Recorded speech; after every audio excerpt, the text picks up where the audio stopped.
I've just clicked the live. If you're just tuning in, you're watching NBTV, and today I'm really excited. This is a special show, and we're diving into the bombshell news that was just announced from Apple. Now, the person who first broke this story, I believe, was Matthew Green, who is joining me here on the show today. Thank you so much for chatting with me today, Matthew.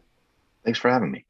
Yeah, so we're going to be diving into this Apple news. You obviously are a renowned cryptography expert. You're a privacy and security expert. You're a professor of cryptography, Johns Hopkins University, and you've been in the crypto space since all of the years. So it's really, really wonderful to have you on the show today. Now, you first broke the story, I think it was a couple of days ago, saying that this was on the horizon for Apple. Walk us through what this news is. Right. Okay. So Apple, there's a lot of background here, but I'll start with what Apple announced. So Apple has been thinking about this problem of how do you do scanning for different kinds of like bad activity on people's phones. In fact, a lot of companies have been thinking about this. Apple hasn't been specifically the only one. But what really surprised everyone is Apple made this announcement that they're going to build a system that goes on your phone and goes into your photo library and basically scans for images that match what's called CSAM, which means child sexual abuse media images. This is, what most people call child pornography, although I think people take issue with the word pornography because it's not, right? It's really abusive, horrible stuff. And the difference here, I just want to really get down to the core of what the difference is. Other services have done this for years. If you upload your photos, if you upload photos to Facebook, they get scanned on Facebook servers. This is not new. What's really new here is that Apple has developed a system that can actually do this on your device with the help of Apple servers. So even if Apple never sees the photos, even if you never upload them to Apple, they have a technology that lets them look at them on your phone. And that's really kind of revolutionary and maybe not in a great way, depending on how you feel about that. I can add a lot of caveats. They're not going to turn it on unless you have iCloud backup on. It's not going to be everywhere. They're doing some other stuff too for children with iMessage, but the first part is really the big deal that was the new announcement. Yeah, so this, a lot of people are saying, they're extrapolating from this and saying, well, we're literally putting surveillance equipment on our devices now, because once you have, give a company an ability to scan the data on your phone, it really undoes end-to-end encryption. It kind of seems like the government is getting their backdoor to end-to-end encryption that they've been asking for years now. What are your thoughts on all of that? Yeah, I mean, they have been asking for backdoors. And what's weird about it is they started out, governments all over the world wanted backdoors. So if somebody committed a crime, they could like surveil them, they could wiretap them, but it was very limited. It was just, a few people. And then more recently, about 2018, a whole bunch of governments said, wait a second, forget all that. What we really want is the ability to scan in real time every single message you send for this CSAM. And, that was kind of a big shift, and it requires totally different technology just because of the huge amount of scale. And a lot of people said, wow, this is really risky building this into end-to-end encryption. Is it still end-to-end encryption? What if somebody finds a way to use this to actually do real-time surveillance? We know there are governments who do surveillance of things you send through chat messages. And how do we prevent that from happening? And everybody has been talking and thinking about this. And we thought that Apple was also thinking about it. We didn't know that Apple was just going to dive in kind of without telling anybody and say, well, we found the solution. It's safe. We're deploying it in our phones. And they kind of blindsided everybody by doing that. Yeah, it seems like it's kind of a descent of Apple. Snowden put out a great tweet where he's like, Apple 2015, and we literally will not unlock a dead terrorist's phone because we want to preserve your privacy. And now you look at Apple 2021 and they're saying, oh, well, we're going to scan every single image on your phone and maybe some of your private messages too. Like, it's such a departure from this company that really has been a bastion of privacy values and held that up as a big marketing campaign for their product. So this seems like the first step for Apple in a descent away from privacy. Yeah, so I want to believe good things. And so Right. I want to just give you the charitable interpretation I've heard, the people who are saying Apple is not changing. The charitable interpretation is this: Apple is planning to add, in their theory, end-to-end encryption to iCloud backups. And this will be a great thing because it'll be the first service, well, not the first service, but it'll be really good for a lot of people to have encrypted backups. And that will actually make the world more private. And the theory goes, well, Apple decided they could not do that unless they also did something. They had some kind of compromise to appease governments. And this thing they announced yesterday of the scanning of your photo libraries is what they're doing to clear the groundwork. I want to believe, but I don't even care. right? At the end of the day, like who decided that Apple gets to make the decision on what we all give up so that we can have encryption? It seems really stupid. And that's just the charitable interpretation. The other interpretation is that Apple has just changed. They're not a privacy company. They've been making security and privacy commercials and making a lot of money off of it, but they've decided that's not part of their brand anymore. I don't know which one is better and which one's worse. Yeah, well, it was shocking when sort of the FBI pushed back against their initial plan to encrypt iCloud backups. And it was around like 2015, 2016, they were looking at this. 2018, it was revealed that actually, they had to stop that because the FBI didn't want them to encrypt the backups. And it seems that to me was a big turning point for them, because they went from this San Bernardino, we're really going to stand up to the government's demands, we do not want this slippery slope away from privacy, to then saying, okay, we'll lie down, we won't encrypt those backups. That was striking to me. When the spotlight is bright, they're standing up for privacy, and then maybe when the spotlight isn't so bright, they're not. I mean, that's a less charitable interpretation of what's happening. And by the way, I just want to say, like, there's been a bunch of news coverage, and maybe not everyone pays attention to this, but there's been a lot of news coverage about this thing they did yesterday. They were not planning on that. That was not something they wanted. It was supposed to come out on a Thursday, late Thursday, or on a Friday, and be a very small news story and mostly positive. And I don't think it came out that way for them, and it surprised them. Yeah, well, I mean, when you carefully craft this message and you use very powerfully charged trigger words like, child exploitation, generally you're going to get a lot of people supporting. I know that Ashton Kutcher tweeted out and said, this is fantastic for, protecting all of us. And it's like, no, it's not. Let's, Right. walk beyond this immediate buzzword of protecting children, which is something that, politicians use all the time to pass atrocious bills that undermine the security and privacy of all of us. Like, I mean, but there are different things at play here. There's whether or not these policies are effective at doing these things, but there's also like whether or not they're actually doing this, and whether these buzzwords are just a cover-up for something more sinister. And there's so much surveillance that gets passed under the guise of, well, we're protecting you. I mean, the entire Patriot Act is like, got the word patriot in there. It must be great. And so there are all of these things that just really undermine the privacy of all of us. Now, let's kind of dive into the details of this plan from Apple, how exactly this mechanism works, and then what are some of the maybe technological dangers of this in itself? Like, how could there be mistakes here? How could this be misused? All of that. Yeah. Okay. So let me give you the world's shortest, simple outline of everything that I understand about it. Apple is not releasing all the details, by the way. They have released a lot. So here's what's going to happen. You have a bunch of photos on your phone, and this is your iPhoto library, whatever they call it now. If you turn on iCloud backup, then this new thing will start happening. What happens is that your phone will compute this thing called a hash, a fuzzy hash. They call it a neural hash, which is kind of like a fingerprint of every photo that is in your library. And those fingerprints are designed, they're a special kind of fingerprint that kind of distills the essence of what's in that picture. And then what's going to happen is this very sophisticated process is going to happen where Apple has a list of bad photographs on their servers. And those photos are things that the National Center for Missing and Exploited Children keeps basically a library of. And they're going to do a matching process between your phone and the Apple server to see if any of the photos on your phone match that list on the server. And the whole reason for all this complicated stuff is that Apple does not want to send that list of photos or even a hash of those photos down to your phone because they're afraid people will get them, just because they don't trust this hash function not to leak information.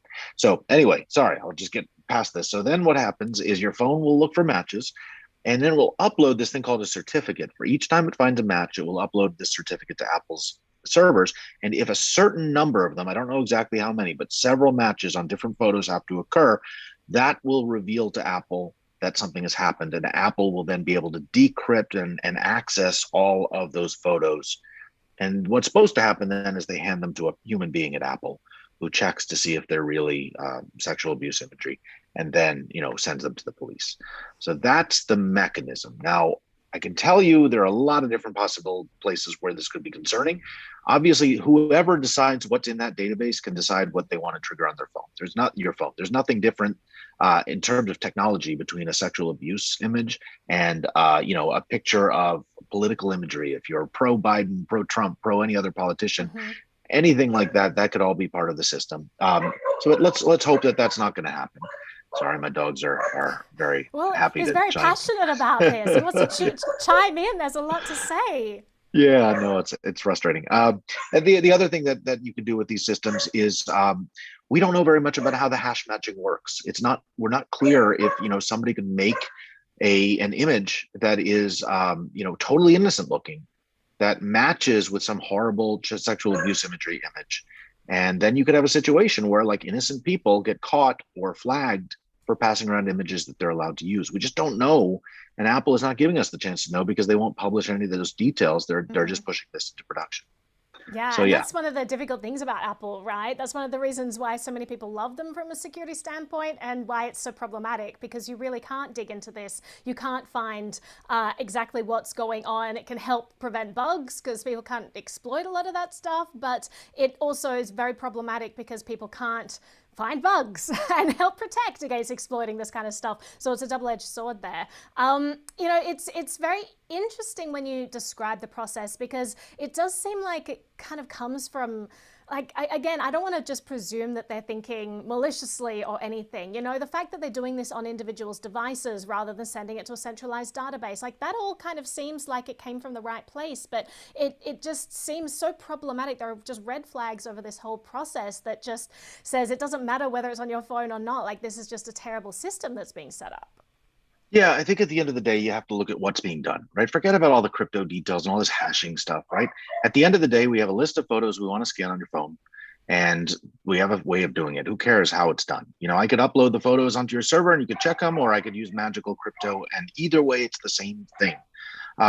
The big difference here politically is that this new technology can actually work on encrypted photos. I can have photos that are encrypted and Apple never sees, and it can still check them. So there's actually a difference. So in my opinion, that means it leans a little bit more towards being unprivate. Right. The people who developed it, the cryptographers who helped with that, obviously feel differently. I don't agree with them. So walk me through how that even works. How can, like, what I didn't understand in the description was you saying that, oh, well, you have this thing, you create this hash, and then it's sent off, and it's all encrypted. But if it's flagged, then we'll unencrypt it. So that means it's not really secure encryption from the user standpoint anyway. It's not like it's end-to-end encrypted and Apple can't use it. They have the keys to it all, and they can decrypt whatever they want. Yes, exactly. It's encryption that's selective. Everything is totally encrypted unless. And then you say, well, unless what? And then you're told, well, there's this black box that we're not going to describe to you that has this neural hash function thing in it and a bunch of database pictures. You have to trust us. They're all really bad. And unless that hash function triggers in some way, everything's totally secure. But then you want to ask, well, how likely is that unless? What's stopping somebody from tricking me into hitting that unless? And the answer is Apple won't tell us. They won't evaluate it. They won't give us time as researchers to poke at it and see if we can make that unless happen. I bet we could. They give us all their code and give us 6 months. We could find 1,000 different ways to make that unless happen. But they won't do that. And that really, really makes me feel uncomfortable about it. Absolutely. And it's so interesting because, we look at, there are all these strange things when it comes to machine learning and AI and how it kind of, these automatic systems that take things and try to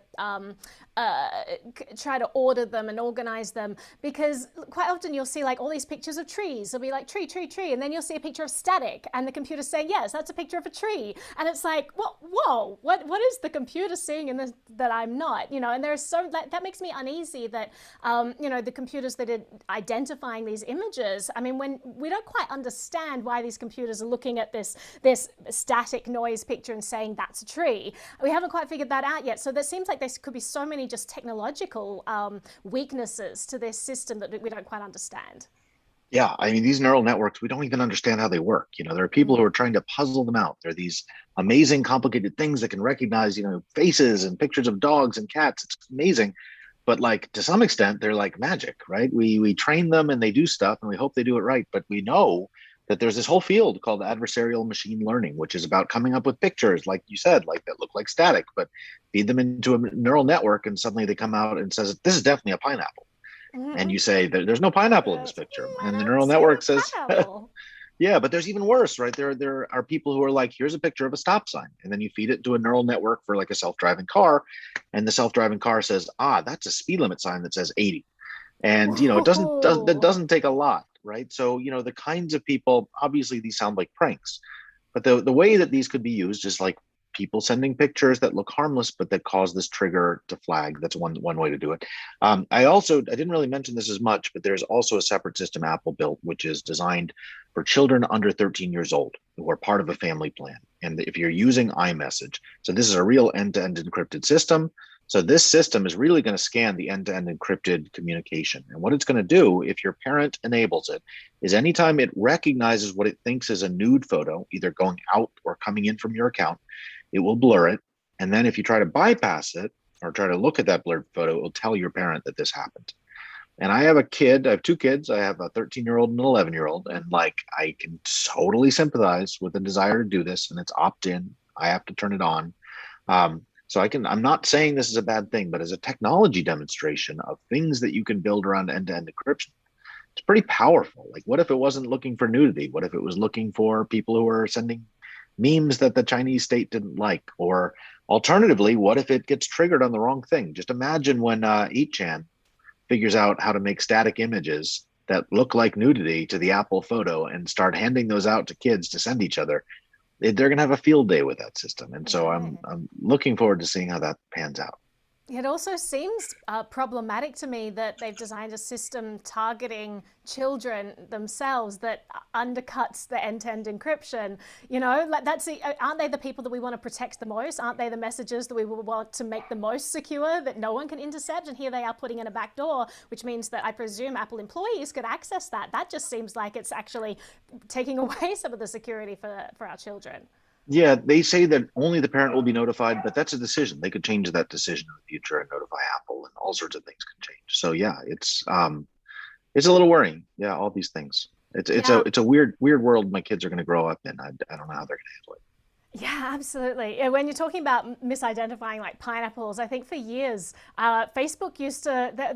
That was like, you know how people sometimes change their photos to like signs that they say stop something or other. Quite often I'd get tagged as those, especially if they were red signs. And I'd be like, Facebook, I'm not a red sign, but they've gotten better. But it is really problematic. But then on the other side of things, as you mentioned, you alluded to it, it's not just mistakes with the technology where it's not foolproof that these vulnerabilities come into play. It's that this technology is not specific to child exploitation. This technology is a blanket technology, and Apple's just choosing the parameters. And at any given time, they could change those parameters and apply it to something different. You mentioned China. It's just such a great example.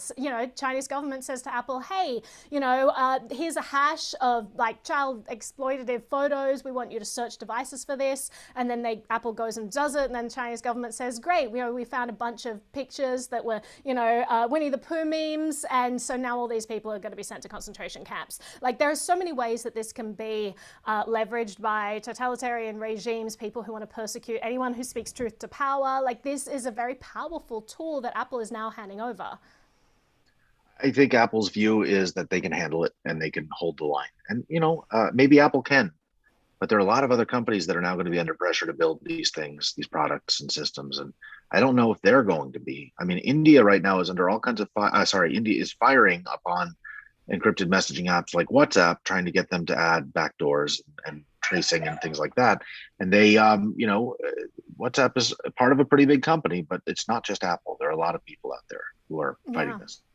And let's talk about this in the context of the broader fight against end-to-end encryption, because this has been going on since like the 80s. This is ongoing, and we kind of thought, okay, we've won. We've enabled encryption. This is a tool that we can use for privacy. And now the recent years, like the last 10 years, it seems to be really ramping back up again, and especially the last couple of years. The rhetoric from the White House as well, saying, let's ban end-to-end encryption. Oh, there's no reason why anyone who's law-abiding needs end-to-end encryption. You have the Australian government coming out and say, well, we don't care about math here. We care about the laws of the country. And the government's making absurd demands saying, well, we want something that's completely robust and end-to-end encryption, but we also want the government to be able to have access to it, and not understanding that these two things just don't go hand in hand. Now, it really does seem that there's just relentless pressure on these companies. Apple has somewhat caved to this and saying, well, here's something where we can kind of help your fight against child exploitation. while trying to maintain the integrity of encryption. Like, it seems maybe they're trying to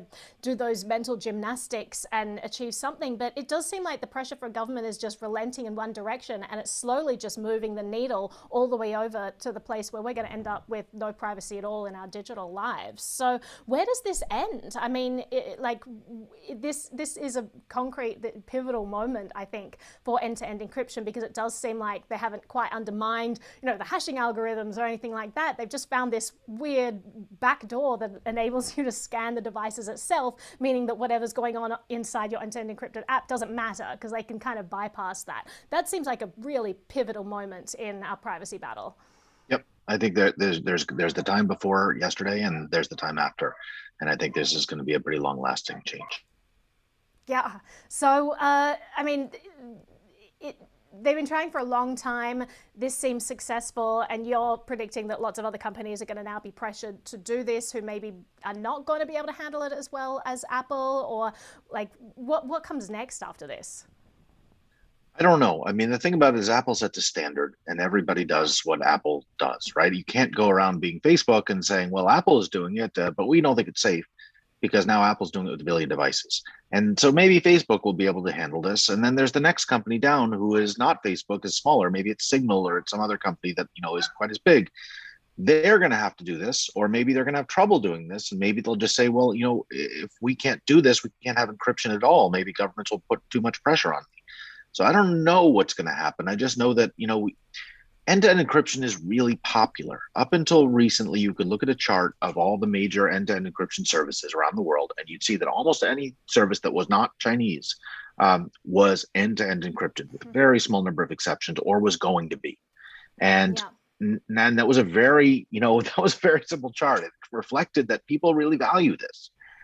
Now we're going to this other world where no longer, we don't have black and white encrypted and end-to-end encrypted. We have shades of gray, and we have to figure out what all those shades mean. And everyone will have an opinion that they're doing the right thing, but I don't know if those people's have, their opinions really are that deeply held or thought out.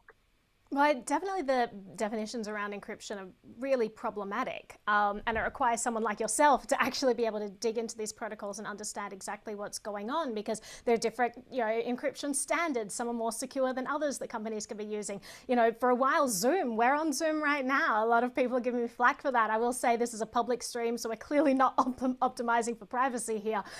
So really optimizing for video. But Zoom, I mean, it's not a company I will ever use for private conversations, because they completely, did a 180 on the definition of end-to-end encryption. They were like, yes, we're end-to-end encrypted on this. And it turns out that they'd redefined a term that's been used for forever to mean something completely different, to actually mean like transport encryption. And so when you have this wordplay from companies, and encryption and privacy becomes this buzzword and part of a marketing strategy, it's really difficult without a computer science degree and a cryptography degree to dig into this stuff and understand exactly what privacy we're getting. And sometimes that false security of thinking, well, I'm using something that's safe, is even more damaging than them saying, than you understanding that there's no privacy at all. So that privacy and the education around that is really difficult. And I'm wondering how we can improve on that, what we need to do to make sure that we're using robust systems. It is not something I have an answer to today, because I think everything just got so much more complicated. I think we spent the last few years telling people who are non-technical experts what end-to-end encryption was and what to use and this and that. And now everything is so much more complicated because it means this whole other thing. So I don't have a good answer for you. What I do know is that I just wish there were more people in my field who were excited to share, their opinions on that, because, there are a lot of really, really smart people in my field who have strong feelings about this. I wish more of those people are more vocal, because I would like to hear more of their opinions. I'm really, really trying to get more, especially younger people than I, and people, who aren't just like, old white men with beards, to like actually be, on Twitter and say things about this. Because I think trying to educate people is just going to be a very, very uphill process. And I want there to be a bigger set of people helping with that. Absolutely. And any of those people ever want to come on the show, you please do, because we need experts in this field who are willing to, give advice to people, let them know what's actually going on, dig into these protocols, let you know what you're actually using. So just on that note, I mean, it's really helpful because you are an expert in all of this. You do have a deeper understanding on how a lot of these platforms and phones and software systems and hardware systems work. A lot of people are wondering what they should do now. Should they be using an iPhone? Should they be using a Pine phone or a Librem 5 or the Freedom phone or any of these other things, which may or may not just be buzzwords around privacy, may not actually provide any concrete benefits. But people don't really know what's going on, and they want people who know more about this to kind of give them the lay of the land and let them know what their options are. So I would have said a couple of days ago, use an iPhone, that Apple has the best security team. They really care about security and privacy. And yeah, they're not always perfect. We know that like NSO Group has this Pegasus software that if you're, the Saudi government really, really wants you, they could probably compromise your phone, but that's pretty high in the, food chain. So unless you're really, really up there, you're okay. I still don't know. I'm praying that, Apple maybe goes backward on this. Maybe they see the backlash and they drop this plan, and I can keep saying that about Apple. I wish I could tell you use a Pine phone, but I don't know how secure it is. I wish I could tell you use Android, but I know how insecure a lot of Android phones are. So and how much data Google is scraping. On the flip side, Google has actually enabled end-to-end encrypted backup for some things. Unfortunately, not enough things. They still send photos and stuff up to their clouds. So there is a general movement in the right direction. And so maybe 6 months from now, I'll have a really good answer for you. I would say, use an iPhone for now, turn off iCloud backup, but I can't promise you that a year from now, I'll still have that opinion. Yeah. And then, you've got people like Michael Basil who suggest that people get like a Pixel and then they put graphene on it. And this is a way to kind of de-Google your phone. And then you have people on the other side, like Bunny Huang, who says, it doesn't really matter what software you're putting on it. If the underlying hardware is compromised, which it very well could be, then you have really no guarantees of privacy there. I don't want people to lose hope, though. I don't want them to think that, well, the game is over, we're done, I'm going to throw it all out and I'm just going to post, live stream my entire day to Facebook or something like that. So what are some steps that individuals can be taking given this news, something that's within the grasp of average people who aren't security experts? Yeah. Okay. So, honestly, I hate to say this because it sounds like I'm not telling you to go use Apple stuff, but if you use Apple products and you use them with their cloud services turned off, and frankly, if you use Google products, and I say Google products in the sense, not just Android, but generally speaking, Google phones, because they tend to have the best hardware implementation to keep them patched and up to date. And you turn off the cloud portions, meaning turn off backup, turn off Google Photos and all those crazy things unfortunately on an Android phone, that's like a bunch of switches on, it's fewer switches. It's a bunch of switches on both. If you do those things, I think you can have a very, very secure phone and still do all the stuff that you want. I think that you're not going to be secure if the Saudi government or, the US government comes after you. So if you're Ed Snowden, you probably have to worry about other things. But I think you're going to be in very, very good shape. Obviously, how much you relax your security posture from there, then, that's going to start to make things a little more complicated. Yeah, and it is a gradient. I think anyone who's watching and is thinking well, how do I get robust security? It just doesn't exist, and you have to understand the trade-offs with everything. And there are so many things that I hear people recommending that will just give people privacy fatigue. You don't want to be at a place where you're like, I can't do anything, I can't communicate with anyone, no one's on the messaging app that I use, I can't use my phone for photos, and then so you just give up and you throw out the baby with the bathwater. So finding a balance is imperative here. Yeah. And by the way, just to say, I don't believe in any of that. You should not be living in a world where you can't use things. Make decisions about what you're willing to leak. I have an Alexa and an Amazon Echo or whatever it is. I use it all the time. No way! I totally do. Because I love to be able to. I have them banned from our house. I don't put it in places where I'm going to have a lot of private conversations, and I don't.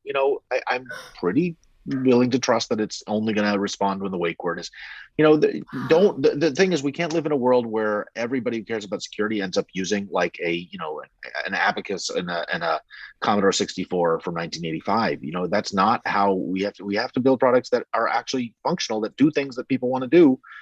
that are secure, and then we have to eat that dog food, and we have to figure out how to live with it. So that's just the way it is.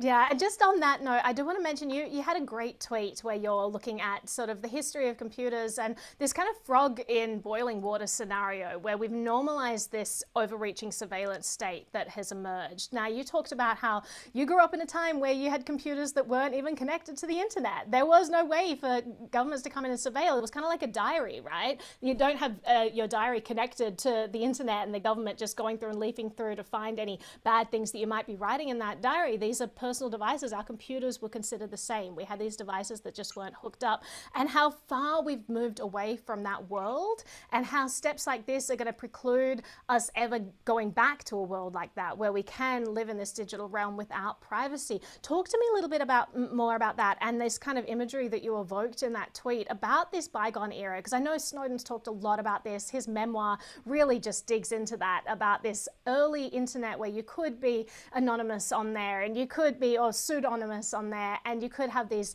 private thoughts that weren't permanent and stored forever. Like, it's just you're both kind of evoking these two worlds, that is this bygone era that we seem to be moving far away from.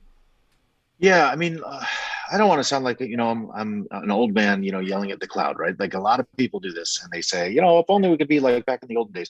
But I really, really do want to say something, which is that when I came into this whole debate about what Apple is doing, I was thinking, hey, this is just part of the old fashioned debate about should Facebook scan your photos for child, whatever, should we, whatever. If I communicate with people, should it be scanned? But actually, like, this is really radical. I'm sorry, I will answer your question, but this is just off a No, little no, bit. please, But please. what they're doing is really radically different. They're scanning your phone's photo library. Like, they're scanning your offline library, the library of photos that you took yourself, not just the photos you shared, like every photo you took on your phone, they're going to scan it. When did we have a debate as a society about that? When did we decide? I know we've kind of implicitly had this debate where we said if you send photos through Facebook, we have to scan them because distribution of child porn is a problem.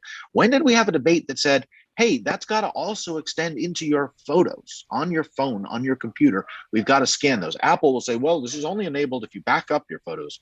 When did we have a debate that you can't back up your photos and have privacy? Like, I don't understand that. This is a really, really big deal.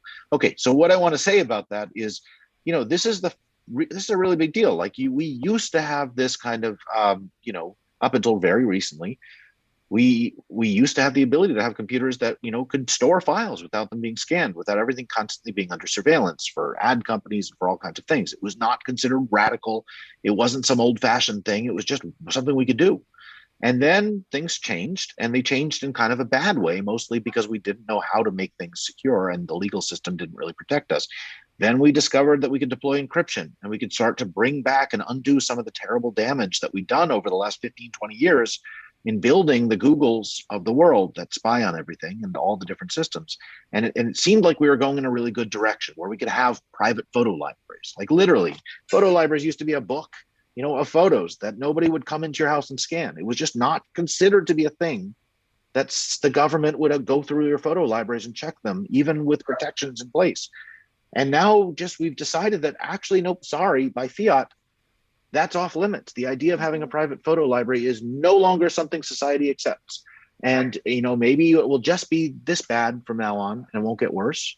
Or maybe it'll be your Alexa will start listening all the time to your conversations, but it'll only respond to criminal conversations.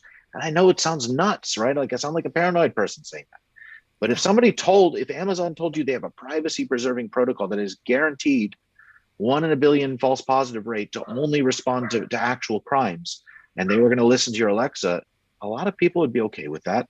And I bet you a lot of my cryptographer colleagues would be okay with it too, and they would help build it. And it's scary to me, not now, but maybe in 10 years. And it's just very worrying that they all feel so cool about what's happening at Apple right now.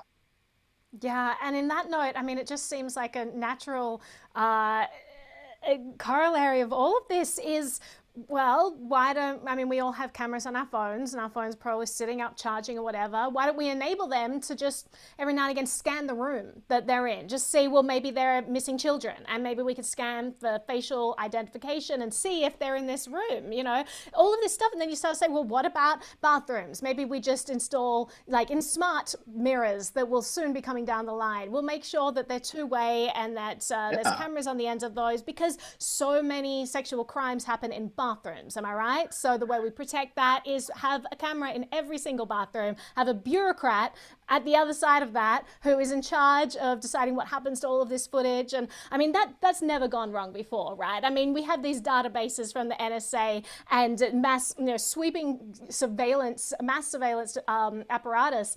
And you have the government saying it's okay because we have this oversight board. And then we find out through the Snowden revelations that this oversight board has just been lied to over and over and again. You have people like Wyden pushing back and saying, hey, are you actually spying on us? And then you have the head of the NSA and the director of intelligence saying, oh, we're definitely not. Turns out that was all bollocks, right? And then you have these FISA reports. You say, well, we've got the court. The court, if you believe in the failure of all these branches of government, there's something wrong, it says Obama. And then you have the FISA reports come out where it turns out that like 7 out of thousands of requests from the FBI to get access to this data in NSA, databases were actually bogus, apart from like 7 of them. So it turns out that these oversight committees don't do anything. There is no accountability. These people in power, like there's no way to make sure that these systems are not going to be abused. And we've shown through other mass surveillance tools that we use that they're abused over and over again. And now we're applying this to our private photos on our devices. I just can't think of a worse situation. Like,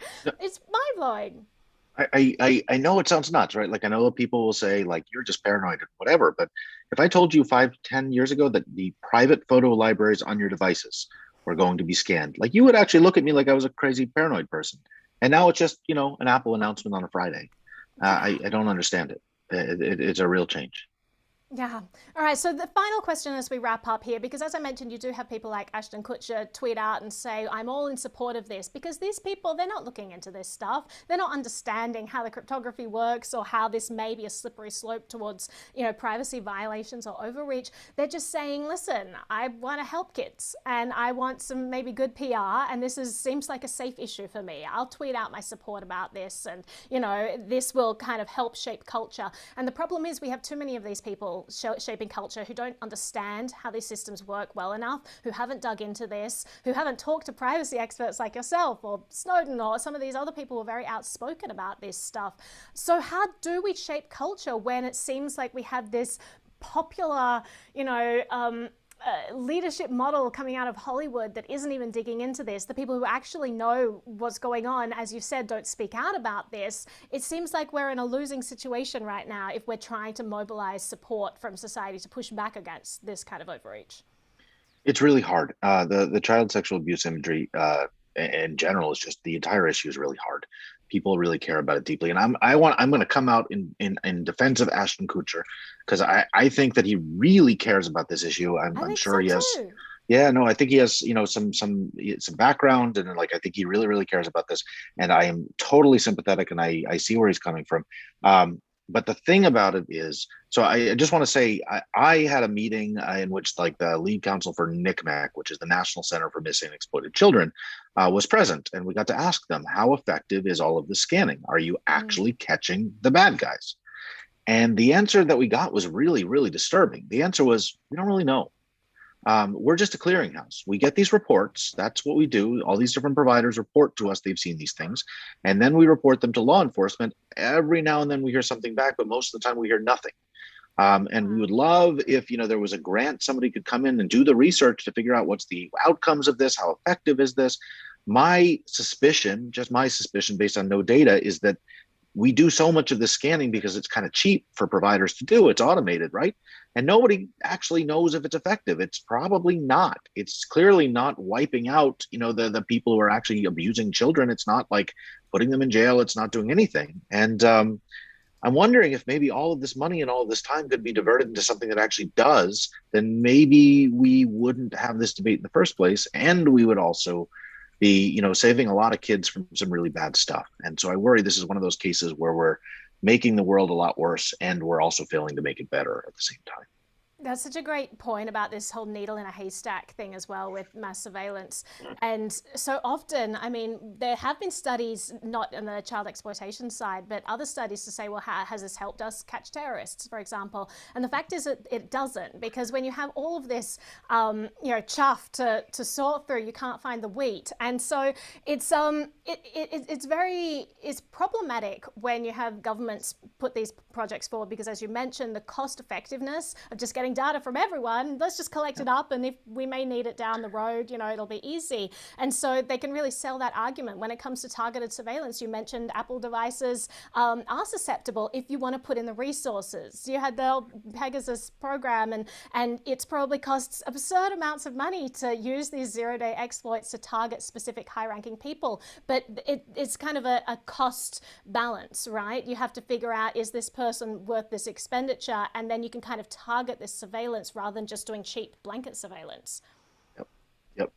Yeah, I mean, I think that a lot of this comes down to resources and people thinking hard about what the resources are worth, and not everybody is thinking about how much they should be investing in different areas and how much effectiveness they get from them. Yeah, and even if they I can't help but be cynical here when we're talking about the effectiveness of government. But even if we had reports that say, well, these were ineffective, I mean, it seems like every single time we show that a government program's ineffective, the answer is, well, let's throw more money at it. Let's try and do more of the same thing, and we'll just all we need is more resources. We'll keep doing this ineffective thing, and somehow it'll work out.